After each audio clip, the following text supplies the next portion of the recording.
মাইলের পর মাইল জুড়ে কেবলই সবুজ ঘাসের চাদর। উত্তর চীনের ইনার মঙ্গোলিয়ার এই বিস্তীর্ণ চারণভূমিতে রাখাল পরিবারগুলোর একটি থেকে অন্যটির দূরত্ব বেশ কয়েক কিলোমিটার।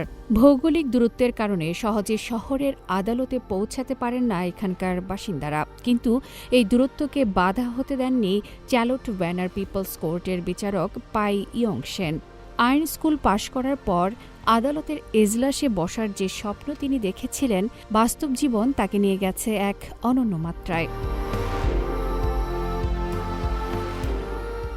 ৮,০০০ বর্গ কিলোমিটারও বেশি বিস্তৃত এক বিশাল এলাকা জুড়ে প্রতিদিন ছুটে বেড়াতে হয় এই বিচারককে।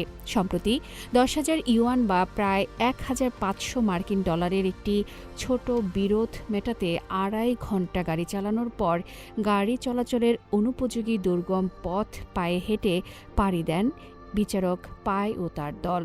খোলা আকাশের নিচেই বসে আদালত, যেখানে মামলার ফি ছিল মাত্র ২৫ ইউয়ান।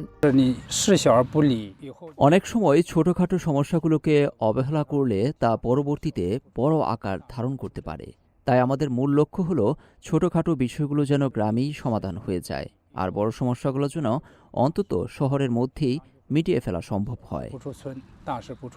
টাকা বা মামলার অঙ্কের দিক থেকে এগুলো ছোট মনে হলেও সাধারণ মানুষের জীবনের শান্তি রক্ষায় এর গুরুত্ব অনেক।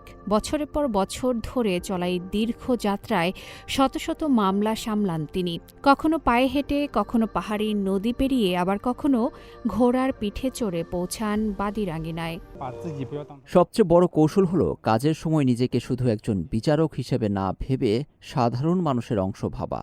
যখন আপনি তাদের জীবনের সাথে মিশে যাবেন, তখন তাদের মধ্যকার সম্পর্কের জটিলতাগুলো সমাধান করা অনেক সহজ হয়ে যায়। বছরের পর বছর এই অন্তহীন পথে চলতে চলতে পাই ইয়ংশেন আজ এমন এক সত্য উপলব্ধি করেছেন যা কোনো আইন স্কুল তাকে শেখাতে পারেনি। বিশাল এই চারণভূমির প্রতিটি ঘাসে মিশে আছে বিচারক পায়ের ছাপ। কোনো জাঁকজমক ছাড়াই প্রতিটি মানুষের দোরগোড়ায় ন্যায় বিচার পৌঁছে দেওয়ার এই মানবিক গল্প এখন চীনের বিচার ব্যবস্থার এক অনন্য নজির। আফরিন মিম, CMG বাংলা।